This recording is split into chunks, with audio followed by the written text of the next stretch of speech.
നേതാവ് പന്ന്യൻ രവീന്ദ്രൻ കൂടി ടെലിഫോൺ ലൈനിൽ ചേരുന്നുണ്ട്. ശ്രീ പന്ന്യൻ രവീന്ദ്രൻ, കേരളമാകെ കായിക പ്രേമികൾ മാത്രമല്ല കേരളമാകെ കാത്തിരുന്നൊരു നിമിഷമായിരുന്നു മെസ്സിയുടെയും അർജന്റീൻ ടീമിന്റെയും കേരള സന്ദർശനം എന്ന് പറയുന്നത്. പക്ഷേ അതുണ്ടാകില്ല എന്ന് കഴിഞ്ഞ ദിവസം ഒരു തീരുമാനം വരുന്നു. ഇപ്പോൾ അറിയുന്നു സ്പോൺസർമാർ പിന്മാറിയതാണ് കാരണമെന്ന് പറഞ്ഞ് സർക്കാർ കായിക വകുപ്പ് സ്പോൺസർമാരുടെ മേലേക്ക് കുറ്റം ചുമത്തുകയാണ്. ഇത്തരത്തിൽ ഈ reporter broadcasting company private limited പോലെയുള്ള സ്പോൺസറിലേക്ക് ഈ കാര്യങ്ങളൊക്കെ എത്തിച്ചേരുമ്പോൾ നമ്മൾ നേരത്തെ തന്നെ ഇതിന്റെ പശ്ചാത്തലമൊക്കെ അല്ലെങ്കിൽ കരുതേണ്ടതായിരുന്നില്ലേ? അതൊക്കെ മനസ്സിലാക്കേണ്ടതായിരുന്നില്ലേ? ഒരു ബാക്കപ്പ് പ്ലാൻ കരുതേണ്ടതായിരുന്നില്ലേ?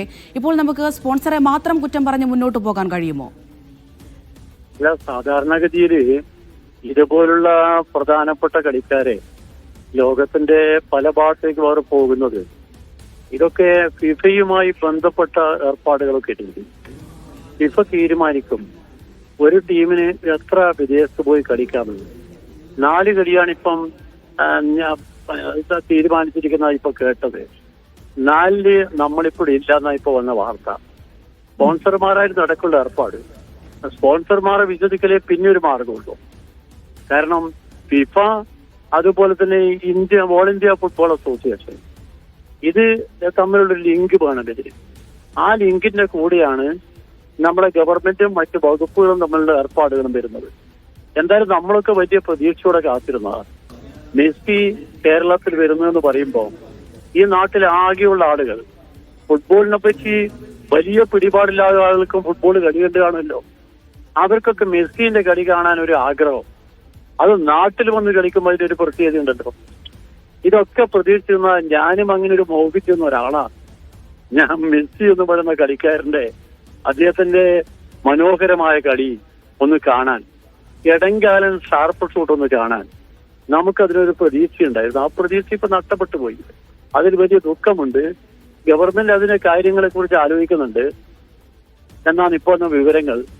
ഇത് കേരളത്തിലെ സ്പോൺസർമാർ കൂടി ചേർന്നുകൊണ്ടായി ചെയ്യാൻ വേണ്ടി തീരുമാനിച്ചത്. കാരണം ഇത്രയും കാശ് വേണം. 90 കോടിയോളം ഈ തന്നെ വേണം. മറ്റ് അടിസ്ഥാന സൗകര്യങ്ങൾക്കുള്ള കാര്യങ്ങൾ വേറെയും. അങ്ങനെ ഒരു 100 കോടിയുടെ ചെലവായിരുന്നു. ആ ചെലവ് പലരും ചെയ്യാമെന്ന് ഏറ്റതാണ്. അതിന്റെ അടിസ്ഥാനത്തിലേക്ക് ഇപ്പോൾ വരുമെന്ന് പറഞ്ഞത്. എന്തായാലും നിരാശയാണ്. മനസ്സിൽ ആ ദുഃഖമുണ്ട്. ആ ദുഃഖം ഇപ്പൊ മറച്ചു വെച്ചിട്ട് കാര്യമില്ല. ഉത്തരവാദികൾ ആരാനും തിരക്കുള്ള മനുഷ്യരെ മോഹിപ്പിച്ച് ഇതുപോലെ ഒരു അവസ്ഥയിലാക്കിയത് തെറ്റായിപ്പോയി എന്ന് മാത്രമേ എനിക്ക് പറയാനുള്ളൂ. അതെ, താങ്കൾ ഈ പറഞ്ഞതുപോലെ ഏവരും ഒരുപാട് ആഗ്രഹിച്ചതാണ് ഇവരുടെ വരവ്. പക്ഷെ ആ പ്രതീക്ഷയാണ് ഇല്ലാതായിരിക്കുന്നത്.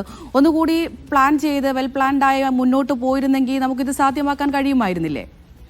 ഇനിയും നമുക്ക് നോക്കാം. മെസ്സി എന്നാലും കളി നിർത്താൻ പോകുന്നില്ലല്ലോ. 2025 വേൾഡ് കപ്പിലേക്ക് ഇപ്പൊ പോവുകയല്ലേ. മെസ്സിയെ നമുക്ക് കാണാം. ആ മെസ്സിയെ കാണാനൊരു സന്ദർഭം ഉണ്ടാവും. നമ്മളിപ്പോ റൊണാൾഡോനെ കണ്ടത് എപ്പോഴാ കണ്ണൂർ വന്നിട്ട് കണ്ടത്? അപ്പൊ അതൊക്കെ നമുക്കിനി സന്ദർഭം ഉണ്ടാവും വിചാരിക്കാം. കാരണം പുതിയ ലോകമല്ലേ, പഴയ കാലത്തെ പോലല്ലോ. അവസരങ്ങൾ നമുക്ക് ലഭിക്കാം, അവസരങ്ങൾ ഉപയോഗിക്കാം. എന്തായാലും നഷ്ടപ്പെട്ട അവസരങ്ങൾ തിരിച്ചു കിട്ടില്ല. അത് മനസ്സിനെ വല്ലാതെ ദുഃഖിപ്പിക്കുന്നുണ്ട് എന്ന കാര്യം ഒന്നുകൂടി ഞാൻ എല്ലാ സ്പോർട്സുകളോടും പങ്കുവെക്കുന്നു. ശരി, വളരെയധികം നന്ദി ശ്രീ പന്ന്യൻ രവീന്ദ്രൻ പ്രതികരിച്ചതിന്.